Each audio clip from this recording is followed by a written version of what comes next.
మీ మోకాల నొప్పులకు ఎటువంటి సర్జరీ లేకుండా ఎపియాన్ పెయిన్ క్లినిక్ అందిస్తున్న అత్యాధునిక చికిత్స.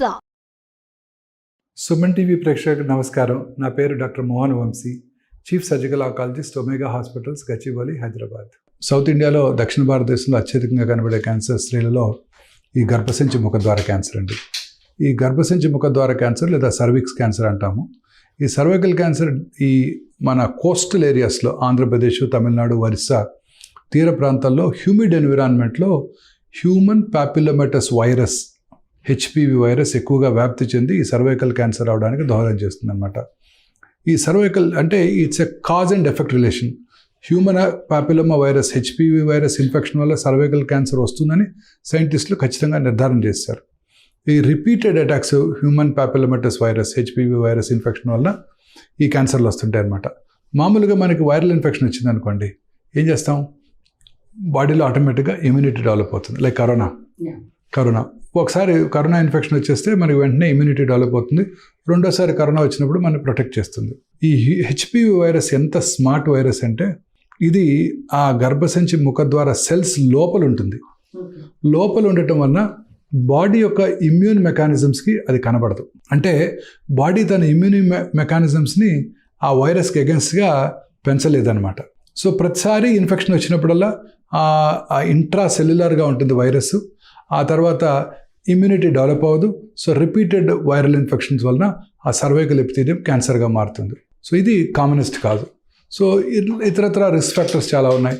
Generally people belonging to poorer sections of the society, పేదవాళ్ళలో ఈ హైజీన్ అంటే పీరియడ్స్ టైంలో పరిశుభ్రత పాటించకపోవటం వలన వీళ్ళలో ఈ క్యాన్సర్ వచ్చే అవకాశాలు ఎక్కువగా ఉంటాయి. వైరస్ ఎక్కువగా వ్యాప్తి చెంది, అలాగే పిల్లలు ఎక్కువగా ఉంటాను. తర్వాత ఇదే కాకుండా కొన్ని రకాల డ్రగ్స్ అంటే ప్యూబర్టీ టైమ్స్లో కొన్ని హార్మోన్ డ్రగ్స్ తీసుకునే వాళ్ళు కూడా ఇది కామన్గా చూస్తుంటాం. So generally poorer sections of the society ఎక్కువగా చూస్తుంటాం. సో అందువల్ల చాలాసార్లు లేట్ స్టేజెస్లోనే వీటిని కనుక్కోవడం జరుగుతుంటుంది. ఈ సిమ్టమ్స్ కూడా చాలా సింపుల్గా ఉంటాయండి. చాలామంది అశ్రద్ధ చేస్తారు. అంటే వైట్ డిశ్చార్జ్, అది చాలా కామన్గా స్త్రీల్లో చూస్తుంటాం. వైట్ డిశ్చార్జు, అలాగే బ్లడ్తో కూడిన డిశ్చార్జు.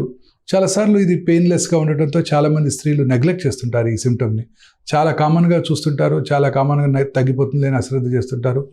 అందుకే చాలామంది లేట్ స్టేజెస్లోనే ఈ క్యాన్సర్తో డయాగ్నోస్ చేయబడతారు. లో గ్రేడ్ అబ్డామినల్ పెయిన్, కింద పొట్టలో పెయిన్, పీరియడ్స్ టైంలో బ్లీడింగ్ ఎక్కువ అవటం, పోస్ట్ కాయిటల్ బ్లీడింగ్, భర్తతో చేరిన తర్వాత బ్లీడింగ్ అవటం, ఇవన్నీ కూడా ఈ సర్వైకల్ క్యాన్సర్ లక్షణాలు. ఈ లక్షణాలు ఉన్నవాళ్ళు ఎప్పుడు కూడా అశ్రద్ధ చేయకూడదు. వెంటనే వారి పక్కనే ఉన్న లేడీ డాక్టర్ దగ్గరికి వెళ్ళి ఒకసారి పరీక్ష చేయించుకున్నట్టయితే క్లినికల్ ఎగ్జామినేషన్లోనే లేడీ డాక్టర్ అది క్యాన్సరా కాదా ఈజీగా గుర్తించవచ్చు. ఎందుకంటే యాక్సెసిబుల్ క్లినికల్ ఎగ్జామినేషన్. అదే కాకుండా ఈ క్యాన్సర్కి ఇప్పుడు స్క్రీనింగ్ అందుబాటులోకి వచ్చింది అండ్ ప్రివెన్షన్ కూడా అందుబాటులోకి వచ్చింది. ప్రివెన్షన్ అంటే రెండు రకాలుగా, primary prevention, secondary prevention. Primary prevention అంటే హెచ్పివి వైరస్కి మనకి ఇప్పుడు వ్యాక్సిన్ అందుబాటులోకి వచ్చింది. ఇన్ఫ్యాక్ట్ ఈ సంవత్సరం బడ్జెట్లో దానికి ప్రొవిజన్ కూడా చేయబోతున్నారు.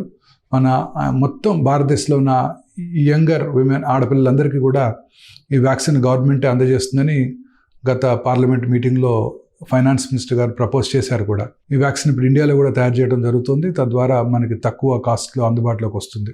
ఈ వ్యాక్సిన్ ఇవ్వటం వల్ల ఈ క్యాన్సర్ని మనం స్మాల్ పాక్స్ని, పోలియోని ఎట్లా ఎరాడికేట్ చేసామో ఈ క్యాన్సర్ని కూడా పూర్తిగా ఎరాడికేట్ చేయడానికి అవకాశం ఉంది. యాజ్ సచ్ ఈ క్యాన్సర్ ఇన్సిడెన్స్ తగ్గుతోంది. భారతదేశంలో 2010లో 150,000 మంది ఈ క్యాన్సర్ బారిన పడినట్టయితే 2022లో ఓన్లీ 62,000 మంది ఈ క్యాన్సర్ బారిన పడ్డారు. At the same time breast cancer incidence ర్యాపిడ్గా పెరిగిపోతుంది. సో సెకండరీ ప్రివెన్షన్ ఏంటంటే ఈ క్యాన్సర్కి ప్రొలాంగ్డ్ ప్రీ క్యాన్సరస్ ఫేజ్ ఉంది. అంటే రెగ్యులర్గా స్క్రీనింగ్ చేయించుకోవడం ద్వారా ఈ క్యాన్సర్ రావటాన్ని ముందుగా పసిగట్టవచ్చు. క్యాన్సర్ రాకముందే గుర్తించి తగిన చర్య తీసుకుంటే క్యాన్సర్ రాకుండా చేయవచ్చు. Breast cancer, ovarian cancer, prostate cancer మనం స్క్రీనింగ్ చేసినట్టయితే క్యాన్సర్ని వచ్చిన తర్వాత అర్లీగా గుర్తించవచ్చు. కానీ సర్వైకల్ క్యాన్సర్ అలా కాదు. మనం స్క్రీనింగ్ చేసుకున్నట్టయితే క్యాన్సర్ని రాకుండా చేసుకోవచ్చు. So this is secondary prevention. ఈ రెండు రకాలుగా మనం ఈ క్యాన్సర్ని పూర్తిగా రూపుమాపడానికి అవకాశం ఉంది. కొంచెం ప్రజల్లో కొంచెం జాగ్రత్త, అవగాహన అవసరం అన్నమాట. ఇది చాలా సింపుల్ అండి. ఈ క్యాన్సరు అర్లీ స్టేజ్లో కనుక గుర్తించినట్టయితే సర్జరీ చేయడం ద్వారా ఈ క్యాన్సర్ని పూర్తిగా క్యూర్ చేయవచ్చు. లేట్ స్టేజ్ 2B, 3 and 4లో గుర్తించినా కూడా రేడియేషన్, కీమోథెరపీ ద్వారా ఈ క్యాన్సర్కి గుడ్ లైఫ్ ఇవ్వడానికి అవకాశం ఉంటుంది. ఈ సర్జరీ కూడా ఇంతకు ముందుగా పెద్దగా కోత కోసి సర్జరీ చేయడం జరిగేది. ఇప్పుడు చక్కగా మినిమల్లీ ఇన్వేసివ్ పద్ధతిలో, అంటే కీహోల్ పద్ధతిలో ఈ సర్జరీ చేయడం ద్వారా చాలా ఈజీగా పేషెంట్కి ఎటువంటి ఇబ్బంది లేకుండా తొందరగా రికవర్ అయ్యేటట్టు చేసే అవకాశం ఏర్పడింది. అంటే ఈ కీహోల్ పద్ధతిలో చేసినప్పుడు దాన్నే లాప్రోస్కోపిక్ సర్జరీ అని కూడా అంటాం. మనం కంటితో చూసిన దానికన్నా ఈ మ్యాగ్నిఫైడ్ ఇమేజెస్, ఈ హైలీ సెన్సిటివ్ కెమెరాస్ వాడినప్పుడు 10 to 16 టైమ్స్ మ్యాగ్నిఫైడ్ ఇమేజ్ మనకి మన ఆపరేషన్ రూమ్ స్క్రీన్లో కనబడుతున్నప్పుడు సర్జరీ చేయడానికి కూడా ఈజీగా ఉంటుంది.